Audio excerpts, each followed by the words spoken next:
नमस्कार, स्वागत है आपका एसएमबीसी इनसाइट पर। आपके साथ मैं हूं नकुल चतुर्वेदी। तो मध्य प्रदेश का महाभारत खत्म हो गया है और दिग्गजों की किस्मत ईवीएम मशीन में बंद हो गई है। आपको बता दें, लगातार एसएमबीसी इनसाइट आपको ताज़ा अपडेट दे रहा था सुबह से लेकर शाम तक, लगातार 5 बजे तक, जब तक वोटिंग चलती रही, जब तक आप तक ताज़ा अपडेट मतदान से जुड़ी हर एक खबर पहुंचाते रहे। तो आज स्टूडियो में मेरे साथ मौजूद हैं हमारे सहयोगी रुपेश साहू। जिस तरीके से आज हम लगातार सुबह से अपडेट दे रहे थे और लगातार हम ताज़ा अपडेट अपने दर्शकों को हर एक बड़ी खबर, कहीं मतदान का बहिष्कार हुआ है, कभी ईवीएम मशीन खराब हुई है, कहीं लोगों ने अच्छे से मत दिया, कहीं युवाओं ने बढ़ चढ़कर भाग लिया, कहीं महिलाओं ने बढ़ चढ़कर भाग लिया है। तो ये खास पेशकश अब हम विश्लेषण करने बैठे हैं कि जिस तरीके से आज वोटिंग हुई मध्य प्रदेश में, कि आखिर होने वाले समय में, आने वाले समय में 8 तारीख को जब फैसला होगा जनता का, तब क्या होगा। जी रुपेश। निश्चित तौर पर नकुल, यदि आज दिन भर की बात की जाए तो हम बॉस 2013 लेकर आए थे अपने दर्शकों के लिए, और निश्चित तौर पर आज दिन भर ताज़ा अपडेट हमने अपने दर्शकों को दी है। किस तरह से मध्य प्रदेश में चुनाव हुए, विधानसभा चुनाव की सरगर्मियां कहा जाए तो आज खत्म जरूर हो गई हैं, लेकिन आज के बाद दिल की धड़कनें जो हैं प्रत्याशियों की वो तेज हो गई हैं। साथ ही उन समर्थकों की जिन्होंने दिन रात मेहनत की, लगातार मेहनत करते रहे अपने प्रत्याशियों को, अपने उम्मीदवारों को जिताने के लिए, अब उनके इम्तिहान की ये जो घड़ी है वो 8 दिसंबर को जब मतदान की गणना होगी, जब घोषणा होगी, उसके बाद ही पूरी होगी। नकुल बिल्कुल रुपेश, कहीं ना कहीं जिस तरीके से लगातार प्रचार का दौर जारी था, बीजेपी हो, कांग्रेस हो, स्टार प्रचारक आके लगातार रैली दर रैलियां कर रहे थे, मतदाताओं को लुभाने की लगातार कोशिश चल रही थी।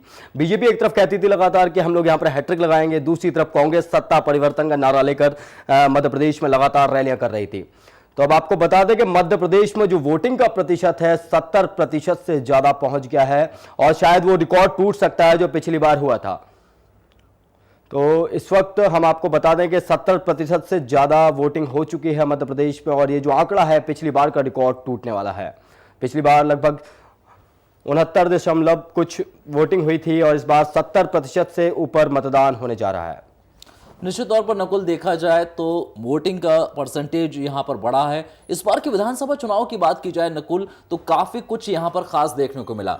सबसे पहली बात तो इन विधानसभा चुनाव में एक मुख्य मुद्दा केंद्रीय नेतृत्व का रहा है। जिस तरह से यूपीए सरकार के खिलाफ नरेंद्र मोदी ने पूरे मध्य प्रदेश के अंदर चुनावी सभाएं की, कहीं ना कहीं इसको लेकर भी लोगों में एक गहमा गहमी का माहौल यह था कि क्या नरेंद्र मोदी वापस, बीजेपी की बात की जाए तो उन्हें सत्ता दिला पाएंगे।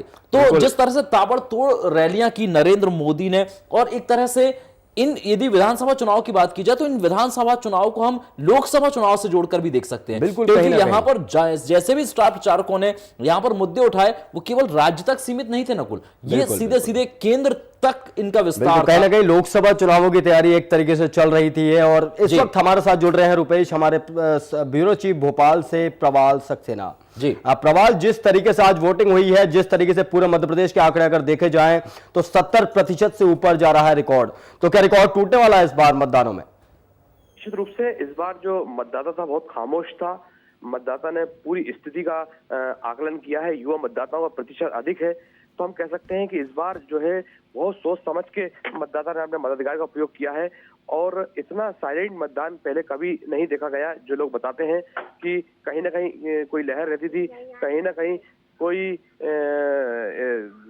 बिल्कुल। यहाँ पर प्रवाल, एक सवाल कि जिस तरीके से कयास लगाए जा रहे थे कि महिलाएं हो गई, युवा हो गए, जो बड़े थे युवा वोटर जो अब आए थे, जो पहली बार मत डालने आए थे, उन लोगों ने मुझे लगता है इस बार अच्छे तरीके से अपने मत का प्रयोग किया है और सहभागी रहे हैं वोट डालने में। इस बार रूप से युवा मतदाता जो थे, जो पहली बार जिन्होंने मतदान केंद्रों पर कदम रखा था, उन्होंने अपने, देखा जाए तो अभी परिपक्वता का परिचय दिया है।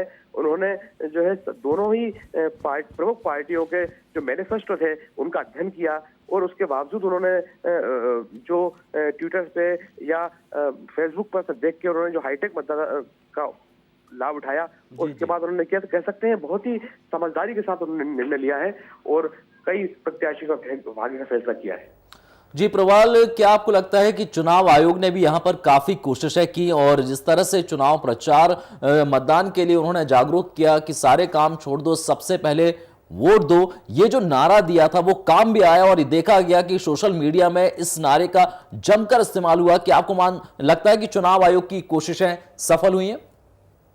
आप बिल्कुल सही कह रहे हैं, क्योंकि जिस तरह से सोशल मीडिया के माध्यम से और चुनाव आयोग की जो अपील थी, जिस तरह से उन्होंने प्रचार प्रसार किया था अपनी बात का, तो वो पूर्णतः लागू, जिस तरह से रिकॉर्ड तोड़ मतदान हुआ है, इससे लग रहा है कि वो अपने उसमें अपने मिशन में कामयाब रहे हैं। और मैं आपको बता दूं कि किसी भी पार्टी का इस बार नाम मात्र का प्रचार रहा है, किसी ने भी जोर शोर से जैसे पहले हुआ करता था ऐसा कोई प्रचार प्रसार नहीं हुआ, बल्कि शालीनता के साथ जो है रैलियां हुई है, शालीनता के साथ आपकी बात की गई है और प्रत्याशियों ने डोर टू डोर बात करने में ज्यादा विश्वास किया है। चुनावी खर्च पर काफी पाबंदी लगी है इस बार, जो है वो बहुत फूक फूक कदम रखे गए हैं। कहीं से कुछ भी समाचार ऐसा नहीं है कि पैसे का कहीं अव्यय हुआ हो। सब क्या आपको लगता है प्रवाल कि अभी तक जो मतदान का प्रतिशत होता था वो जो गरीब बस्तियां होती थी वहां पर ज्यादा प्रतिशत होता था, क्या आपको लगता है कि इस बार जो बुद्धिजीवी वर्ग है जो अधिकतर अपने आप को बचाकर रखता था मतदान करने से, इस बार वो भी जागरूक हुआ है? बुद्धिजीवी वर्ग है, जो तमाम शिक्षित वर्ग है, जो अपने काम पर ध्यान देता था, इस बार उसने मतदान पर ध्यान दिया है? निश्चित रूप से इस बार हमने देखा कि वृद्धजन में, महिलाओं में और तमाम लोगों में एक मतदान के प्रति एक जागरूकता थी। और शुरू में जरूर धीरे था, लेकिन बाद में उन्होंने अपने मददगार का उपयोग करके बता दिया कि वो भी इस देश की मुख्य धारा से कहीं ना कहीं पार्ट है, उनका भी हिस्सा है और वो अपने प्रत्याशी का योग्य उम्मीदवार का चयन करने में सक्षम है और जिसका उन्होंने परिचय दिया है।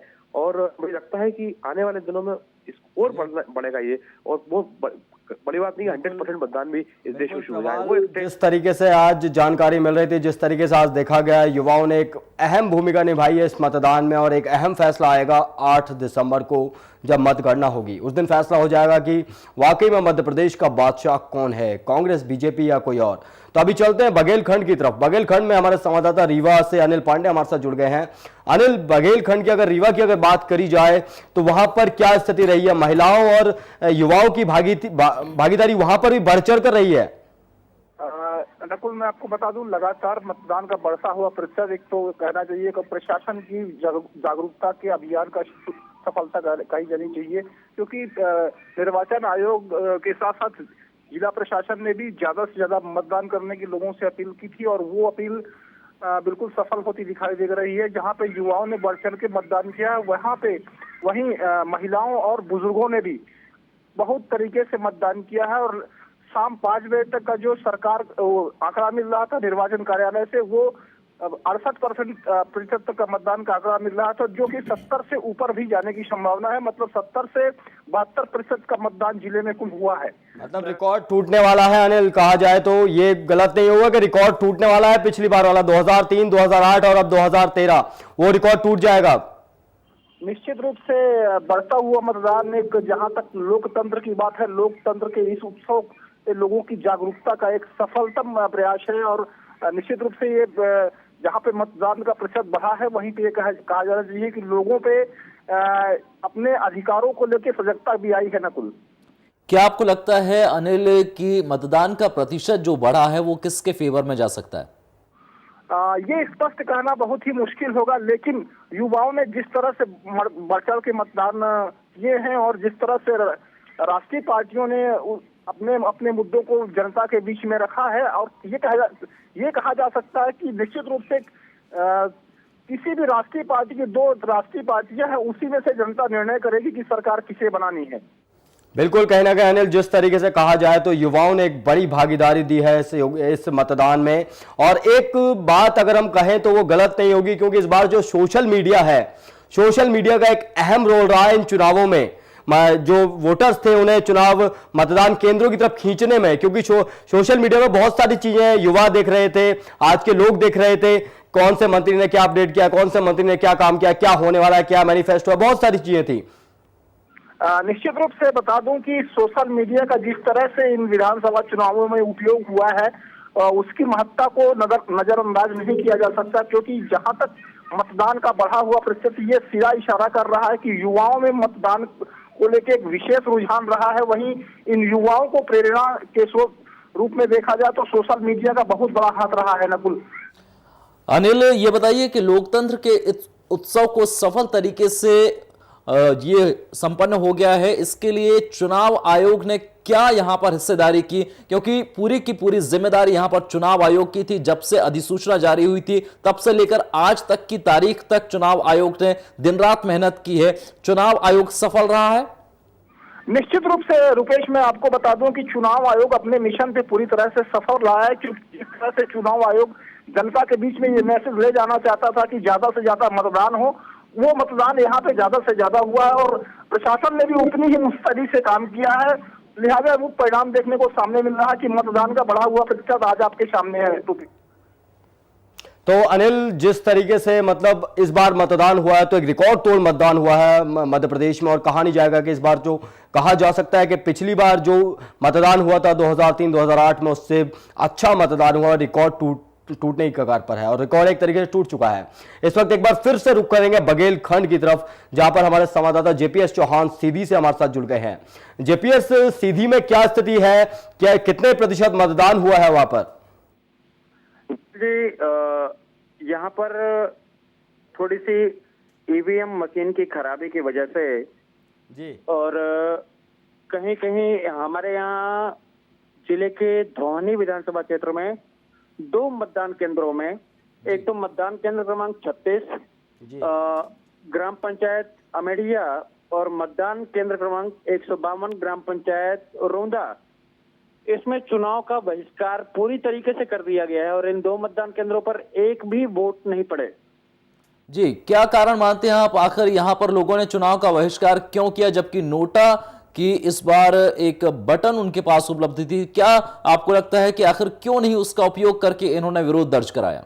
पूरी तरीके से प्रशासनिक लापरवाही कही जा सकती है इसमें नकुल जी, क्योंकि यहाँ पर प्रशासन को लोगों ने पहले ही बता दिया था कि हमारे यहाँ सड़क निर्माण का कार्य नहीं हुआ है और जब तक सड़क निर्माण का कार्य नहीं होगा तब तक हम वोट नहीं देंगे। उसके बाद भी आज 6 महीने पहले से गांव वाले पूरी तरीके से आक्रोशित थे प्रशासन के ऊपर और 6 महीने बाद भी प्रशासन ने उन पर न तो विधायक ने न ही प्रशासन ने कोई भी ध्यान नहीं दिया, जिसके कारण इन दोनों ग्राम पंचायतों में उन्होंने पूरी तरीके से चुनाव का बहिष्कार कर दिया। बिल्कुल जेपीएस, जिस तरीके से लगातार हर बार ऐसा होता रहा है कि हर बार बहिष्कार किया जाता है, कहीं ना कहीं से लगातार खबरें आती हैं और आज भी ऐसी ही खबरें आई हैं, तो क्यों नहीं प्रशासन जागता, क्यों नहीं प्रशासन उनके लिए काम करता कि वह आगे आकर वोट दें और आपको सत्ता में बिठाएं ताकि आप वहां पर विकास करें? वहां पर जहां उनके क्षेत्र के जो विधायक थे उनसे आपने बात करने की कोशिश की? जी, वर्तमान विधायक है वहाँ के वर्तमान विधायक जो भाजपा के थे कुंवर टेकाम जी, उनसे जब हमने संपर्क करने का प्रयास किया तो उन्होंने सीधे काट लिया और कुछ भी कहने से कर दिया। बोले ये प्रशासनिक कार्य है, अभी आचार संहिता लगी है जी, जबकि 6 महीने पहले से आचार संहिता नहीं लगी थी, बल्कि 4 अक्टूबर से आचार संहिता लगी है। उसके पहले अगर ये लोग चाहते, जेपीएस यहाँ पर बात 6 महीने की नहीं हो रही है, आचार संहिता तो अब लगी है। 5 साल से तो आप सत्ता में थे, 5 साल तक आप क्यों कुछ नहीं कर पाए जो लोगों ने वहां आपका बहिष्कार ही करना शुरू कर दिया? बड़ा सवाल ये उठता है जेपीएस। नकुल जी, मैं आपको बता दूं, सीधी विधानसभा में, सीधी जिले में 4 विधानसभा सीटें हैं, जिसमें से 3 जो है वो भाजपा के कब्जे में थी, लेकिन अब जो कि मतदान हो चुका है उसमें से पूरी तरीके से जनता जाग चुकी है और ये जो युवा मतदाता हैं उन्होंने पूरी तरीके से अपना वोट जो है वह वोट देकर दिखा दिया है और हमारे यहाँ 65 से 70% मतदान हुआ है साहब। तो क्या आपको लगता है कि बहिष्कार करने के बाद अब इन मतदान केंद्रों में क्या स्थिति निर्मित होगी? मतदान केंद्रों पर तो मैंने जब कलेक्टर मैडम से जब मैं रूबरू होना चाहा तो कलेक्टर मैडम ने बोला कि मैं चुनाव आयोग को इसके बारे में कार्यवाही बताऊंगी और इसके बारे में मैं कार्यवाही करूंगी, लेकिन इस पर क्या एक्शन होगा अभी तक इसका खुलासा नहीं हो पाया है नकुल जी। चलिए जेपीएस, आपका बहुत बहुत धन्यवाद हमारे साथ जुड़ने के लिए, हमें तमाम ताजा अपडेट देने के लिए। तो एक और हमारे संवाददाता जुड़ गए हमारे साथ मैहर से, तनवीर खान। तनवीर, क्या स्थिति रही वहां पर, कितना प्रतिशत रहा वोटिंग का, किसकी भूमिका वहां पर ज्यादा दिखाई दी? रुपेश जी, मैं आपको बता दूं, मैहर में 73 से 75% वोटिंग हुई है और वोटिंग बहुत ही साधारण तरीके से हो गई है। उसमें सिर्फ एक मशीन सुबह टाइम तो 1 घंटे लेट से गड़बड़ थी, उसकी वजह से मतदान में थोड़ा सा एक पोलिंग बूथ में गड़बड़ हुई थी 13 वार्ड नंबर में। जी, तो जो मशीन खराब थी जिसकी वजह से मतदाताओं को यहाँ पर तमाम मुश्किलात का सामना करना पड़ा, आखिर कितनी मशीनों के साथ ये हुआ, फिर चुनाव आयोग ने क्या एक्शन लिया? सुपेश जी, उसमें सिर्फ एक ही मशीन ऐसी थी जो गड़बड़ थी वार्ड नंबर 13 में। उसमें करीब आधे घंटे 20 मिनट आधे घंटे लेट थी वो मशीन, जिसकी वजह से लोगों को थोड़ा सा परेशानी का सामना करना पड़ गया है। बाकी जगह सब कुछ ठीक ठाक था। तो भूमिका किसकी अच्छी रही तनवीर? वहां पर युवाओं ने बढ़ चढ़कर मतदान में हिस्सा लिया, या महिलाओं की एक अच्छी भूमिका रही, या फिर बुजुर्ग जो थे, पुराने बुजुर्ग थे, वो लोग वहां पर अच्छी संख्या में पहुंचे? जी रुपेश जी, मतलब युवा भी उसमें, महिलाएं भी और बुजुर्ग भी, तीनों अच्छी तादाद में वहाँ पर काफी, मतलब पिछले जो चुनाव थे उनकी अपेक्षा इस बार मतदाता जो है काफी जागरूक थे और अब की बार अच्छा लोगों ने मतदान किया है। उसमें इस बार 3 कैंडिडेटों में अच्छी फाइट थी, जिसमें बीजेपी, बीएसपी और कांग्रेस, इन तीनों में घमासान मचा हुआ है। अभी इसमें ये नहीं कहा जा सकता कि कौन प्रत्याशी जीत सकता है। यदि देखा जाए तो मैहर जो क्षेत्र है वो मैहर वाली शारदा माता के लिए खासा प्रसिद्ध है। क्या आपको लगता है कि आज लोकतंत्र का उत्सव था, आज लोग लोकतंत्र के मंदिर में ज्यादा पहुंचे या फिर मैहर की शारदा देवी के मंदिर में? जी रुपेश जी, बिल्कुल सही है। सारे के सारे जितने भी प्रत्याशी से पहले मंदिर में दर्शन किए, उसके बाद उन्होंने खुद वोट डाला और जगह जगह पोलिंग बूथ से घूमते हुए नजर आए। जो भी वोटिंग हुई है अच्छी हुई है, अच्छे प्रतिशत से हुई हैं।